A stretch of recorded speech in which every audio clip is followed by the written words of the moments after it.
Por favor, acompáñenme a Isaías 66. Isaías capítulo 66. Es un privilegio, un honor estar con ustedes hoy. Me pregunto, antes de que leamos el texto, mientras veo una capilla llena de estudiantes de seminario, ¿qué te anima a estar acá? ¿Qué es lo que te motiva a estudiar? ¿Cuáles son tus ambiciones? Sabemos que Pablo nos dice que nuestra ambición debe ser agradar a Dios, pero prácticamente en algunas ocasiones, como cristianos, como estudiantes, a veces aspiramos muy poco, cuando deberíamos de estar soñando con alcanzar el mundo para Cristo. Deberíamos estar haciendo estrategias. ¿Cómo puedo mostrarle a este mundo de Yahweh que Él es el gran Rey? Deberíamos querer tener un impacto. Deberíamos orar: Señor, establece la obra de tus manos.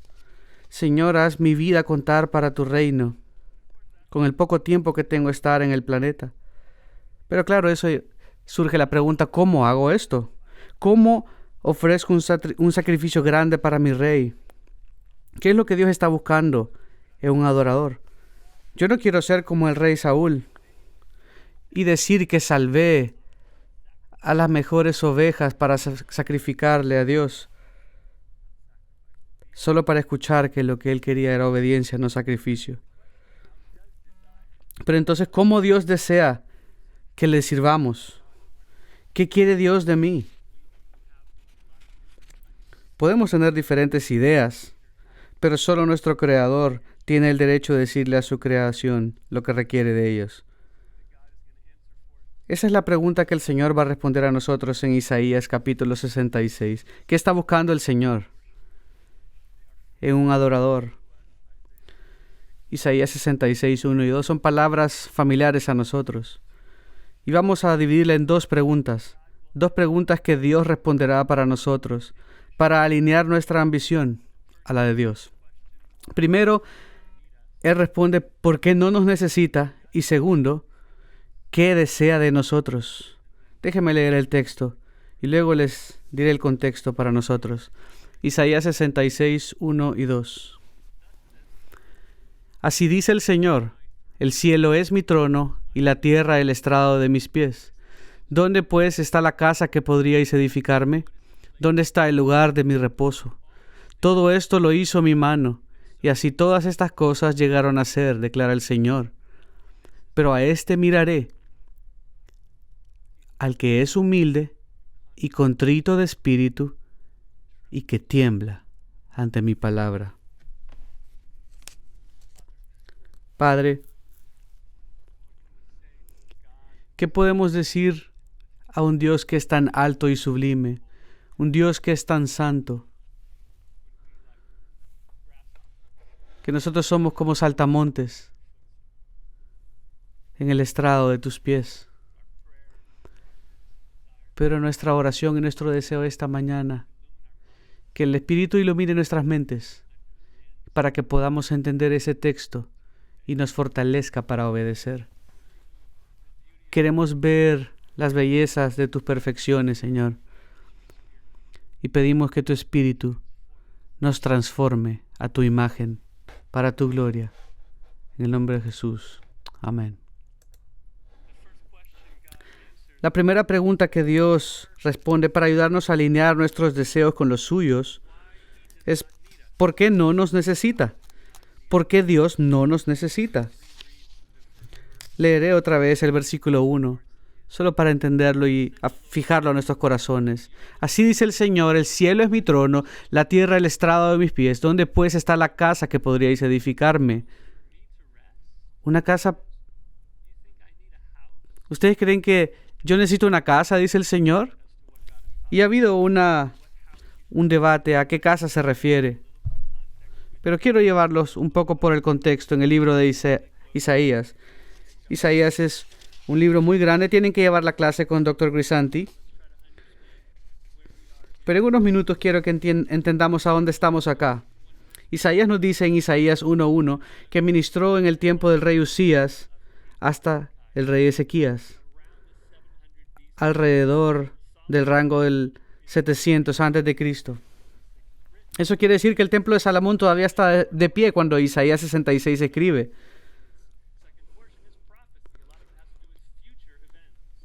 Y mucho de esto, de la segunda parte de Isaías, tiene que ver con eventos futuros. Cuando Isaías comienza su libro, comienza su ministerio, la situación es difícil. Han perdido la estabilidad del rey Usías. El ejército asirio está atacando el reino del norte. Y todos saben que Judá viene después. Sennaqueribias y el ejército asirio conquista y exilia las 10 tribus en el norte en el 722.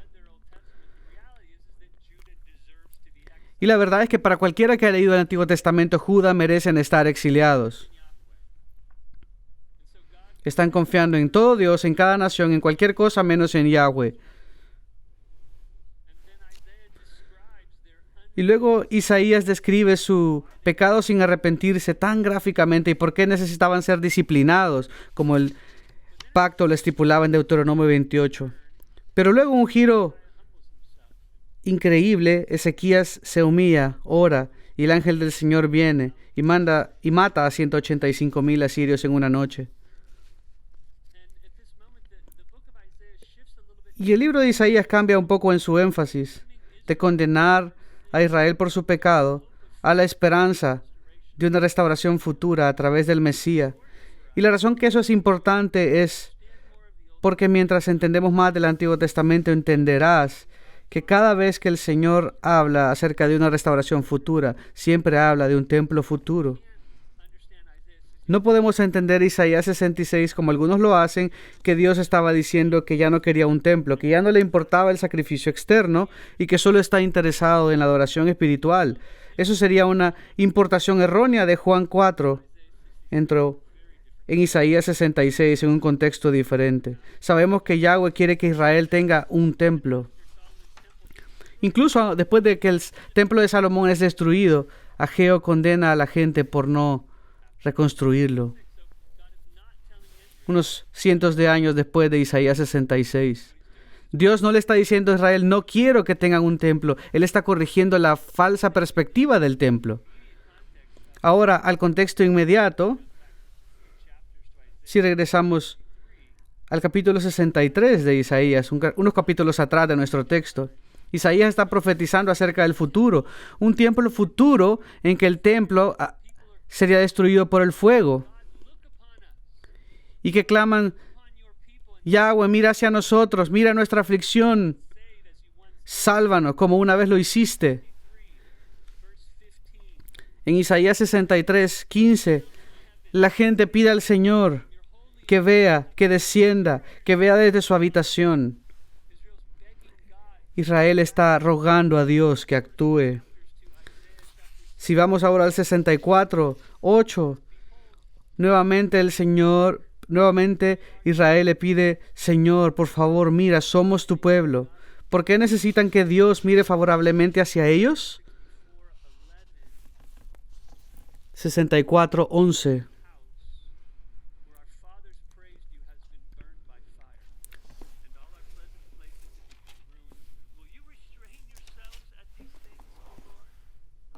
Dice, la casa de nuestro santuario y de nuestra gloria, en la cual te alabaron nuestros padres, fue consumida. Todas nuestras cosas preciosas han sido destruidas. ¿Tú estarás quieto sobre estas cosas? ¿Callarás y nos afligirás sobremanera? No están recibiendo la bendición porque Él ha sido infiel, pero porque ellos han sido infieles. Ellos han abandonado a Dios. Y al inicio del capítulo 65, Dios se lo deja claro. Versículo 1. Fui buscado por los que no preguntaban por mí. Fui hallado por los que no me buscaban. Dije a gente que no invocaba mi nombre, heme aquí, heme aquí. Extendí mis manos todo el día a pueblo rebelde, el cual anda por camino no bueno en pos de sus pensamientos. Pueblo que en mi rostro me provoca de continua ira, sacrificando en huertos y quemando incienso sobre ladrillos. Así que Dios está profetizando acerca de este tiempo futuro donde el templo será quemado, explicando que mi bendición no estaba sobre ellos, porque debido a su pecado. Y es también, si vamos al capítulo 66, versículo 3, donde Dios dice: el que mata a un buey es como el que mata a un hombre. El que sacrifica un cordero como el que desnuca a un perro. El que presenta ofrenda de cereal como el que ofrece sangre de cerdo. El que quema incienso como el que bendice a un ídolo, como ellos han escogido sus propios caminos. ¿Por qué Dios veía sus sacrificios de una manera tan profana? ¿Es que ya no los quería? Incorrecto. Estamos en el pacto antiguo. Dios demandaba que su gente hiciera sacrificios. El problema no es que los hacían, sino el cómo. La segunda mitad de Isaías 63:6 nos da la respuesta. ¿Por qué eran una abominación esos sacrificios? Ellos han escogido sus propios caminos y su alma se deleita en sus abominaciones. El templo no es el problema. El problema es cómo están adorando. Su fe no estaba en Yahweh y su corazón no estaba en su adoración. Y debido a la manera pecaminosa en la que sacrificaban, su adoración era corrupta. Dios compara el sacrificio de animales con el sacrificio de un hombre, lo que aborrece. Están ofreciendo animales, pero sus manos y sus corazones están tan podridos con el pecado que Dios, como dice en Malaquías 1, quisiera solo cerrar las puertas para que no ofrecieran estos sacrificios en mi nombre. Dios quiere que sacrifiquen. Él quiere que oren. Pero cuando sus corazones están tan llenos de incredulidad, Él detesta esa adoración. Y puedes decir, ¿pero cómo? Si es su gente escogida, su pueblo escogido. Es correcto, es su pueblo escogido, pero no siempre es Israel. Siempre hay un remanente, pero muchos de los israelitas, eran incrédulos. Y Dios estaba cansado de su adoración pecaminosa y de sus oraciones sin fe. Un ejemplo moderno sería como un ladrón de banco, parándose en el lobby, orando: Señor, Dios de mi padre Abraham, dame éxito hoy. Ok, y uno podría decir, ok, la oración es buena, pero ora sin pecar. Si vas a perseverar en tu pecado, entonces Dios quiere algo más que tu oración. Él quiere obediencia. Claro, ora, claro, obedece, pero sin pecar.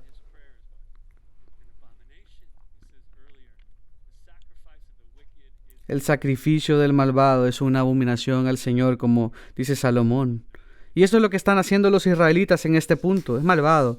Y Dios dice: si tú no vas a detenerte de pecar, por favor, no necesito tu adoración, no necesito un templo. Y Dios nos diría lo mismo a nosotros. ¿Quieres ser un predicador? Ok. ¿Pero por qué? Porque si estás esto por fama, si has venido a TMS para que la gente te vea como espiritual y que has logrado algo, si estás por el prestigio de ser un hombre del maestro, Dios te dice: no te necesito, no necesito tus sermones. Si toda la humanidad está en silencio, las piedras clamarían acerca de mi grandeza. Dios nos da dos respuestas de por qué no nos necesita y por qué no necesita un templo. Nos va a ayudar a alinear nuestros deseos con los suyos. El primero es el cielo. En el versículo 1, el cielo es mi trono y la tierra el estrado de mis pies. Ese Dios tan majestuoso está reposando sus pies sobre la tierra. Nuestro Dios está en los cielos y Él hace como quiere. Y cualquiera que piense que puede ir en contra de Él, Él se ríe. Si Israel pensaba que podía ofrecer algo a Yahweh que necesitara, ellos tenían una vista fallada, fracasada de su grandeza. Él no necesita a nada ni nadie. ¿Tú crees que Yahweh va a reposar en tu pequeña casa? La imagen de esto me recuerda a Génesis 11, cómo la humanidad se rebeló.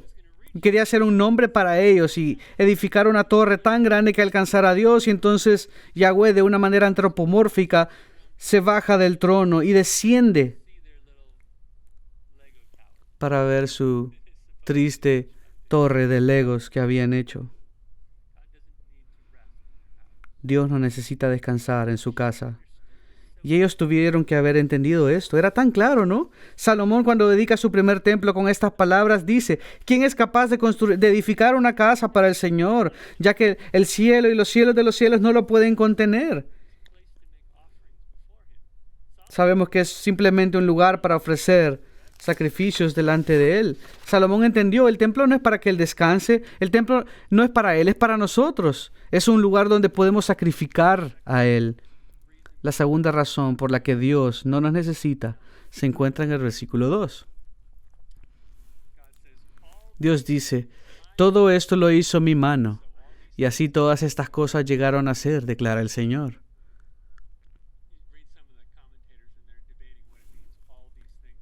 Y leyendo a algunos de los comentaristas que dicen: ¿qué quiere decir todas estas cosas? ¿Desde dónde está Dios hablando? Dios está sentado en los cielos. Dios está habitando el universo entero y poniendo sus pies sobre la tierra. Y está diciendo: todo esto yo lo hice.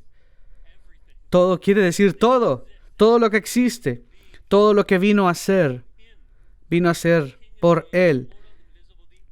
Él es el Rey de los siglos, inmortal, invisible, el único Dios eterno. Todo existe por Él. Pablo afirmó que Él era el Dios de todo, el Señor del cielo, y que no necesita templos hechos por los hombres. Él es el que da vida a todo. Dios está escuchando a Israel y les está haciendo la pregunta: ¿tú quieres ofrecerme algo? ¿Qué me vas a ofrecer? Todo es mío. Todo. Yo lo hice todo. Todo lo que existe vino a existir debido a Él. Y todo está sostenido por el poder de su palabra. Israel es como el niño que quiere comprar un regalo de Navidad para su padre. ¿Pero qué necesita primero? Necesita dinero del papá para comprarlo, ¿no? Y creo que cada padre acá afirmaría que si un niño quiere comprar un regalo que va a traer placer a su padre, le dará el dinero con gusto. Pero si ese niño quiere comprar algo solo para satisfacer sus propios deseos y, entre comillas, otorgarlo al padre, ningún padre estaría contento con dar ese dinero. Entonces vamos a alinear nuestros deseos con los de Dios, porque necesitamos recordar que todo es de Él. Pablo nos recuerda: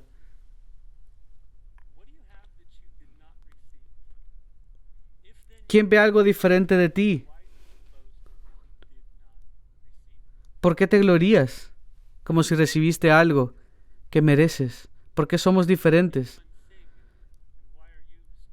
¿Por qué puedes cantar? ¿Por qué eres inteligente? ¿Por qué tienes lo que tienes?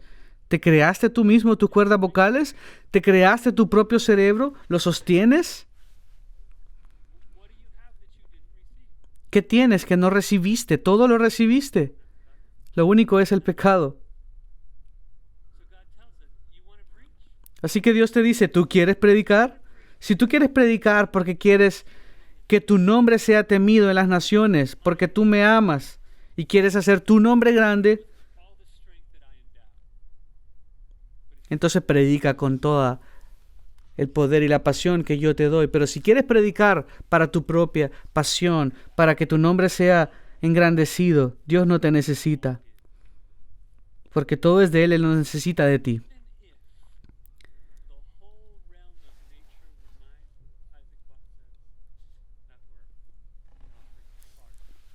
Cualquier cosa se queda pequeña para aquel que lo tiene todo.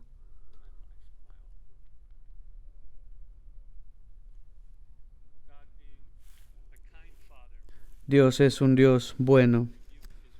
Y Él no solo va a regañar a Israel y no les va a decir cómo arrepentirse y lo que está buscando realmente.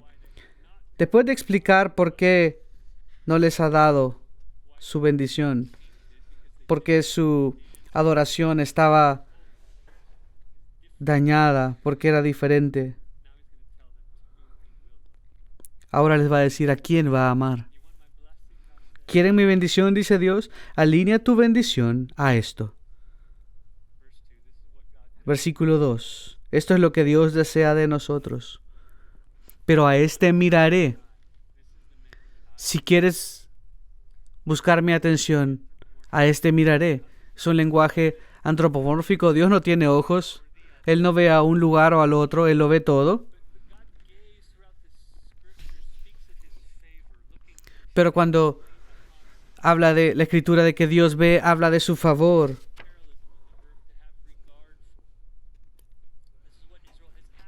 Es lo que Israel había pedido.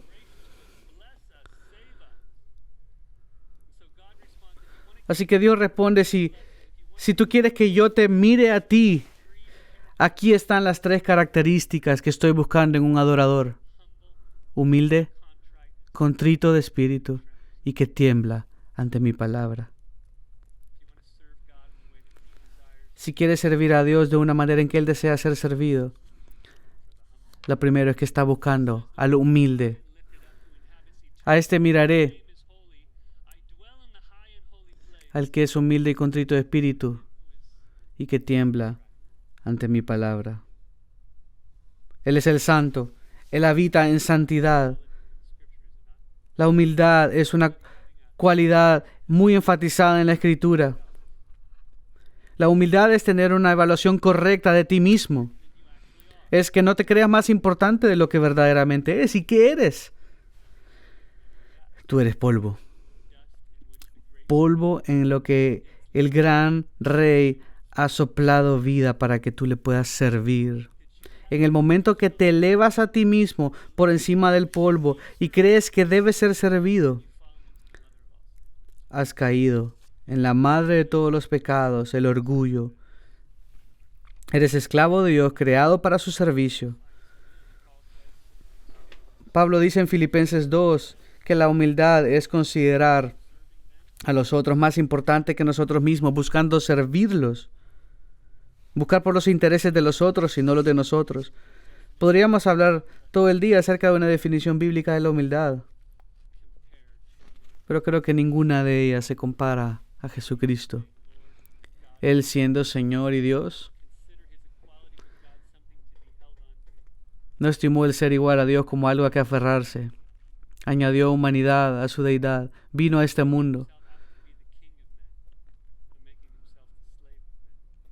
Él vino a servir. Se hizo hombre y murió por los hombres, una muerte de cruz, del lugar más exaltado al lugar más profundo de humillación. No hay manera en la que nosotros pudiésemos mostrar tan humildad, porque comenzamos desde tan bajo.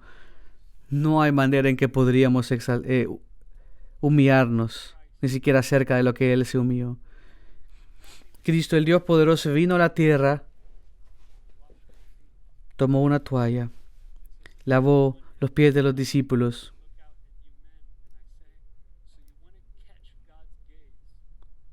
¿Cómo puedes decir que quieres que el Señor te vea y no veo ninguna toalla dispuesto a limpiar los pies? Dios no está impresionado por tus notas. Dios no está impresionado por tu homilética, por la manera en que lideras. Aunque estas cosas como el templo no son malas en sí mismas, pero estas cosas como ofrendas levantadas hacia el Señor, si no se hace con un corazón humilde, son asquerosas para Dios. Incluso como creyentes, el orgullo es el enemigo de todos. Cuando viniste a Cristo, te enlistaste en una guerra para crucificar el yo, incluso más como predicador. Y seas bueno o malo cada semana, alguien te va a animar, alguien te va a decir lo bueno que eres. Y debes contener tu orgullo, porque tenderá a comenzar a crecer. Y esto nos aplica a todos, a los profesores del seminario. Que Dios nos libre de saber que somos más importantes que nuestros estudiantes, porque tenemos algunas letras detrás de nuestros nombres. Dios no está impresionado por esto.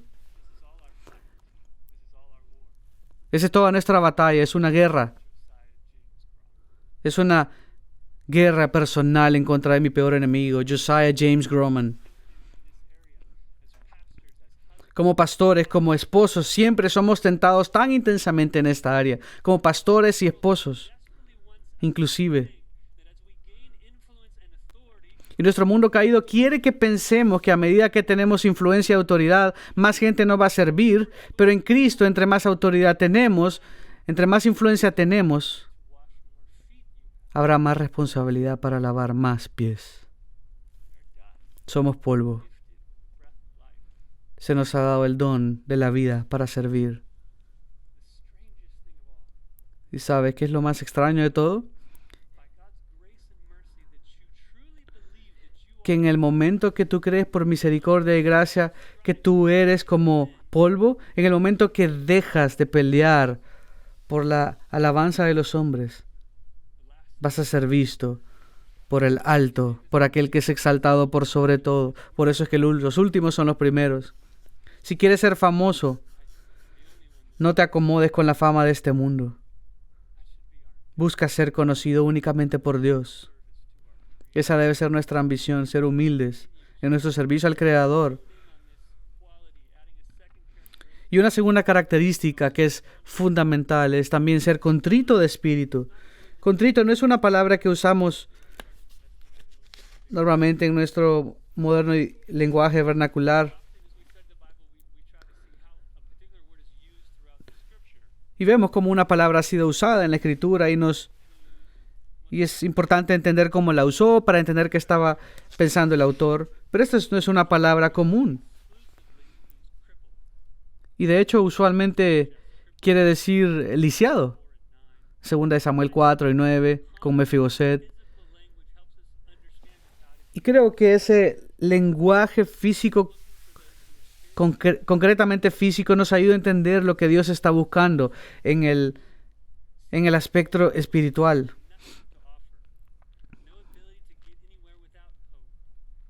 Dios está buscando por hombres que están rotos por su pecado, que están rotos porque saben que están rotos, que están pidiendo ayuda, que no están tratando de lograrlo por sí mismos.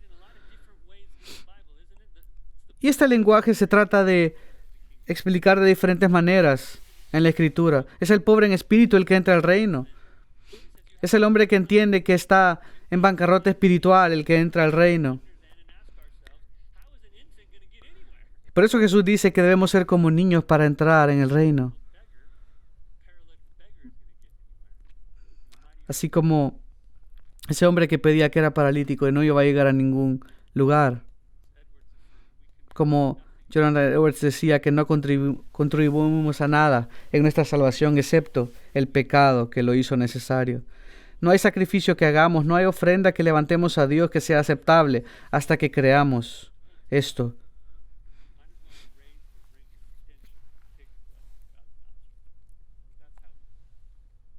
Debemos ser contritos de espíritu. ¿Piensas que eres mejor que tu vecino porque estás acá en el Master Seminary? Piensas, porque mi vecino no tuvo fe, yo sí lo tuve. Dios no está buscando nada en ti con esa actitud. Dios está buscando por hombres que están rotos espiritualmente por sus pecados, que claman a Él por ayuda.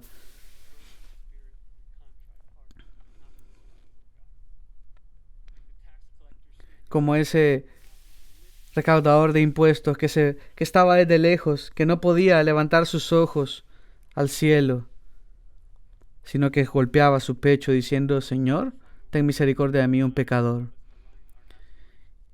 Y un último deseo para ayudarnos a alinear nuestras aspiraciones con las de Él, es que seamos hombres que tiemblan ante su palabra.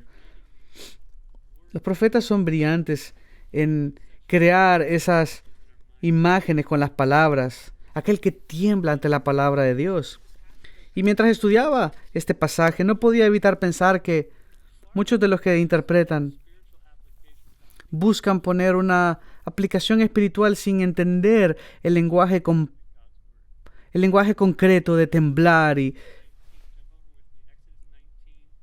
vamos a Éxodo 19. Dios está haciendo un pacto con su gente antes de los 10 mandamientos. Éxodo 19, 16.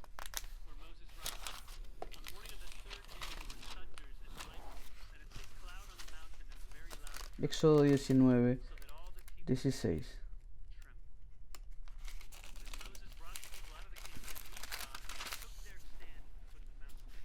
Cuando vino la mañana, vinieron truenos y relámpagos y espesas nubes sobre el monte, y sonido de bocina muy fuerte, y se estremeció todo el pueblo, y Moisés sacó del campamento al pueblo para recibir a Dios.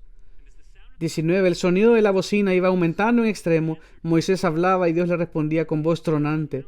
Y descendió Jehová sobre el monte Sinaí, sobre la cumbre del monte, y llamó Jehová a Moisés a la cumbre del monte, y Moisés subió. Y Jehová dijo a Moisés: desciende, ordena al pueblo, y se le da los 10 mandamientos. Y la gente en el 20:18 responde de esta manera: todo el pueblo observaba el estruendo y los relámpagos y el sonido de la bocina y el monte que humeaba. Y viéndolo el pueblo, temblaron y se pusieron de lejos y dijeron a Moisés: habla tú con nosotros y nosotros oiremos, pero no hable Dios con nosotros para que no muramos.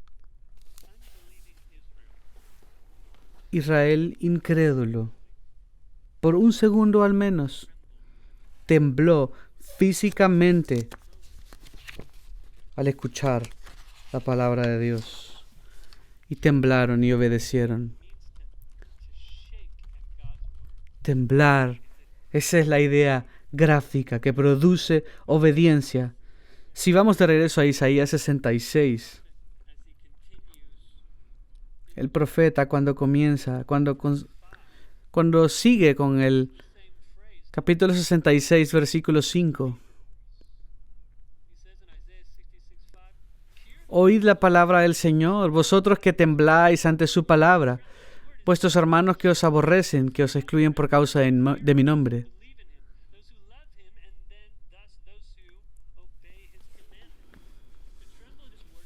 Temblar a su palabra es hacer lo que Él hace. Y hay tantas implicaciones que surgen de esta declaración. Yo ciertamente no puedo temblar a la palabra de Dios si no sé qué es. Esto demanda que la lea, la memorice, que medite en ella. Debo ser preciso en mi exégesis.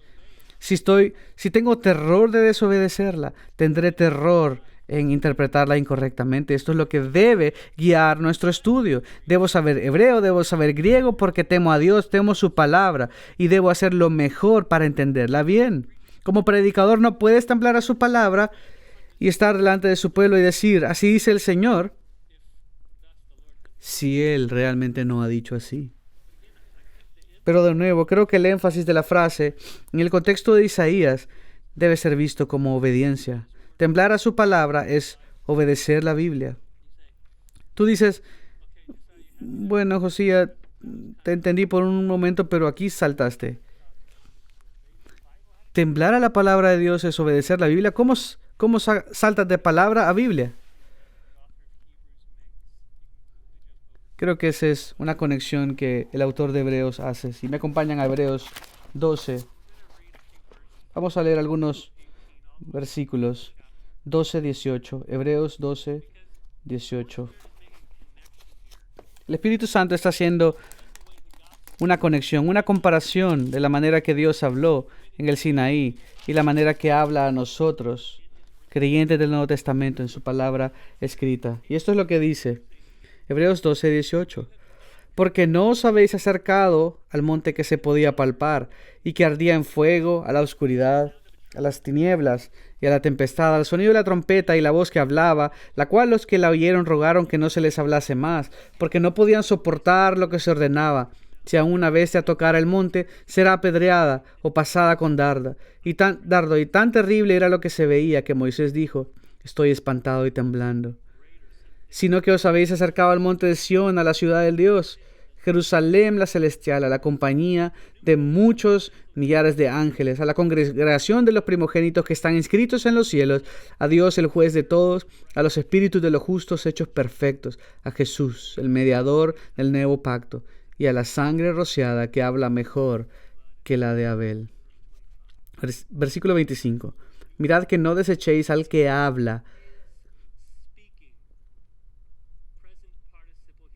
Es un presente participio. Te está hablando en este momento mientras esta palabra está siendo leída. Porque si no escaparon aquellos que desecharon al que os amonestaba en la tierra, mucho menos nosotros si desecháramos al que amonesta desde los cielos.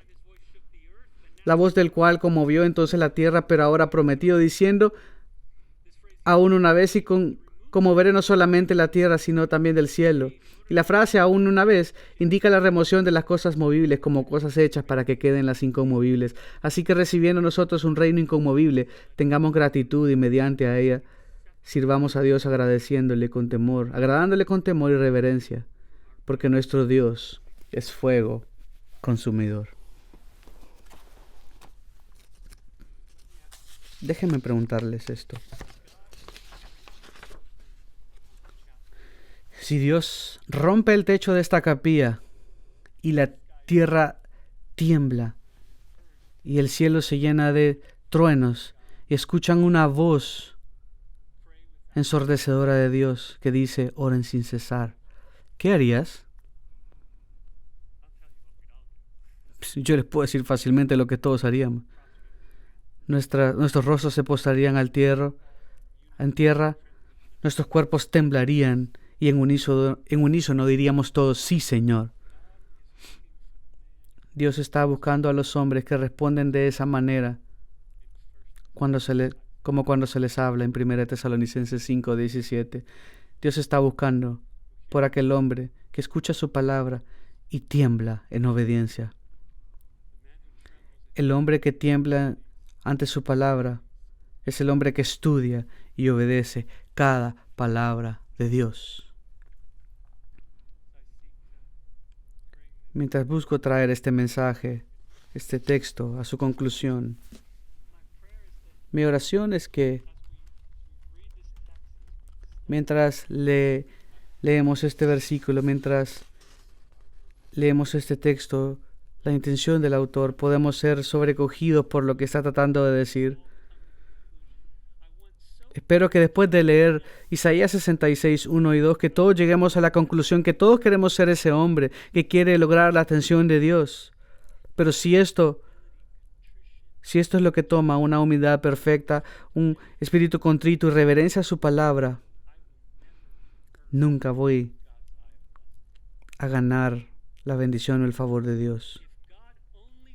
Si Dios solo mira a aquel que es humilde y contrito en espíritu y tiembla ante su palabra, entonces solo puede haber uno.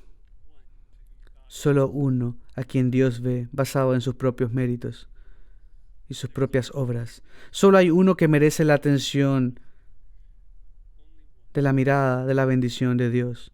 Solo hay uno que es humilde. Zacarías 9. El rey viene humilde y montado en un asno. Solo hay uno que es contrito en espíritu, coeterno, coigual con su Padre. Y vino a ser esclavo de hombres. Filipenses 2. Solo hay uno que ganó el favor de Dios. Hebreos 5.